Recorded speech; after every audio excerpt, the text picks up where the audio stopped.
sobre isso, Divaldo. Que é uma declaração audaciosa, no bom sentido, Sim. porque verdadeira.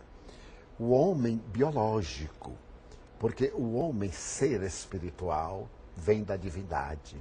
O corpo foi o veículo de que a divindade se utilizou para desenvolver o psiquismo. Na visão da doutrina espírita, Deus nos cria simples e ignorantes. É que vale dizer, destituídos de complexidades e desconhecedores das informações.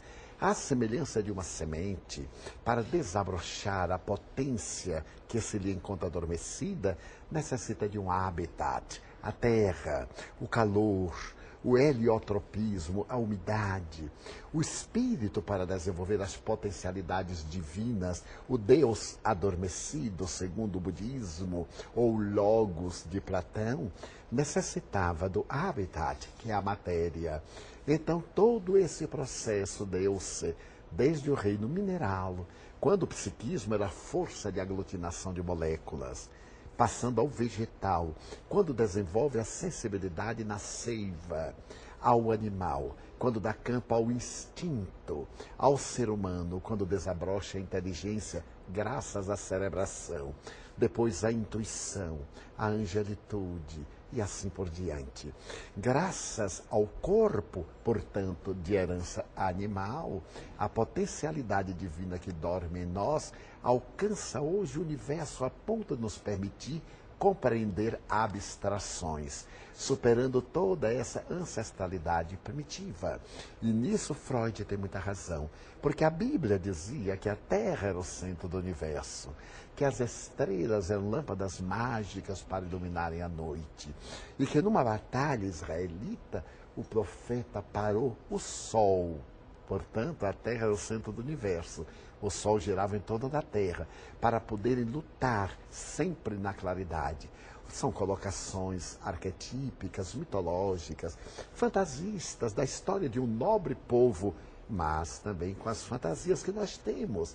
Se olharmos, por exemplo, o dilúvio bíblico, nós temos o dilúvio amazônico, quando Ceci e Peri, depois das chuvas torrenciais, montando em uma palmeira, vão parar em um lugar, dali descem. As águas escoam, criam o rio Solimões, e Ceci e Peri procriam. E aí vem, é o mesmo mito que está embutido em todas as partes do nosso planeta e do universo. Então a proposta de Freud é absolutamente exata. Com o único detalhe que ele vê o ser biológico como ser total.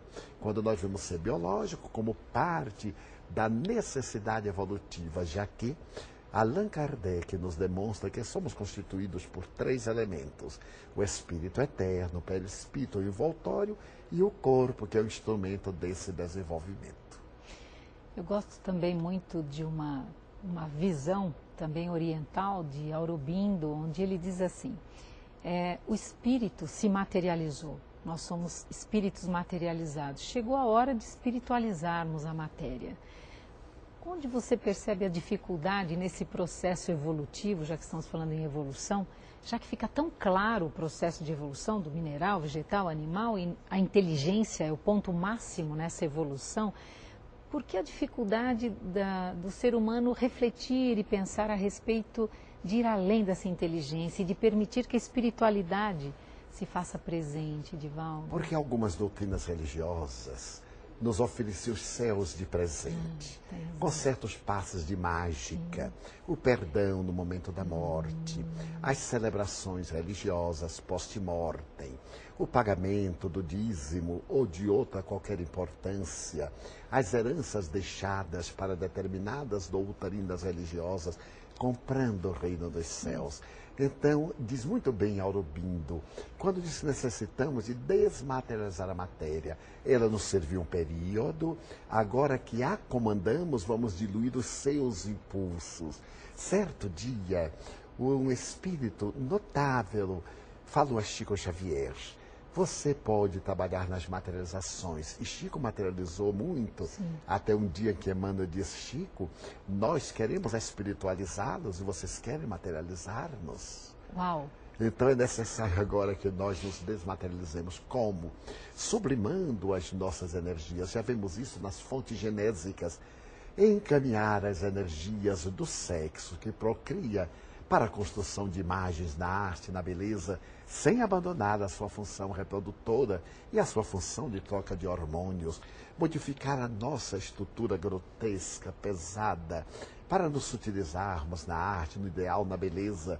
Então, o pensamento de Sri Aurobindo é absolutamente real. E aí você trouxe a memória de Chico Xavier e entre as tantas histórias, Rubens Geminiasi, ele contava a respeito de um episódio onde Chico Xavier, falando de uma maneira tão amorosa, tão elevada, em sintonia com a espiritualidade, diz que do seu cardíaco começou a emanar uma luz. Não é? E diz que ele ficou tão constrangido que ele... Cobria com paletó. Isso. É um fato. Conta essa história, porque ela tem com essa questão de, já que estamos falando em processo de evolução, de como espiritualizar a matéria, porque parece que isso é etéreo, é sutil, e não, é físico, é real. É como foi essa história? Isso, como e foi? Chico, graças às disciplinas morais, Sim. fez que a sua matéria fosse mais sutil do que a nossa. Isso. Para poder melhor canalizar as impressões do mundo espiritual. E conversava com um grupo de amigos, falando a respeito da transcendência da vida. Quando subitamente todos viram que do plexo cardíaco saía uma luz. E quando o Chico se deu conta, discretamente procurou ocultá-la, demonstrando mais do que uma humildade, para não ferir aqueles ainda grosseiros, que estamos na barbárie e no primitivismo, e a sua candura transcendental de uma matéria transformada numa energia toda ela luminosa. É o nosso futuro. Isso. Fazer do corpo físico o vaso sagrado para que o espírito possa predominar. Porque ainda no dia a dia pouco se fala, muito menos se pratica essa sutilização da matéria, não é? É verdade. E porque muitos problemas nossos também são do corpo. Muitos dramas são do corpo animal, que ficarão na terra. Muitos impulsos nós não levaremos para o mundo espiritual. Muitas necessidades que dizem respeito à argamassa celular ficarão nela. Então nós vamos já transubstanciando-as em energia, vivendo mais do psiquismo, procurando ter uma vida mais espiritual, menos táctil, mais transcendente, como nós tivemos a ocasião de conversar, até chegar ao período da intuição, sem verbalizar as ideias. Teria sido Darwin o responsável aí pela separação da ciência e da religião, Divaldo? Infelizmente, quando ele colocou a sua doutrina, gerou o materialismo mecanicista, pelo menos abriu as portas. Porque os cientistas que não aceitavam com os filósofos a tese ancestral divorciaram-se, mas não tinham elementos. Com o darwinismo, eles começaram a ter os equipamentos materiais através dos fósseis. E logo depois, no fim do século XIX, graças à evolução das universidades, à descoberta da vida microbiológica, aos notáveis fenômenos da ciência, aprofundou-se a grande separação, tornando-se um abismo que o Espiritismo hoje vem preencher, colocando a ponte entre ciência e religião, através dos fatos de laboratório e da presença divina. Aliás, segundo o Evangelho segundo o Espiritismo, já no capítulo 1, essa aliança da ciência com a religião, que é tão importante, essa sem ponte. Dúvida. Porque a religião é a inspiração de Deus. Graças a ela, a nossa vida física é prolongada. Temos hoje, nas áreas da psicologia, instrumentos para o bem-estar, para a alegria de viver, para a felicidade, a comodidade, a velocidade.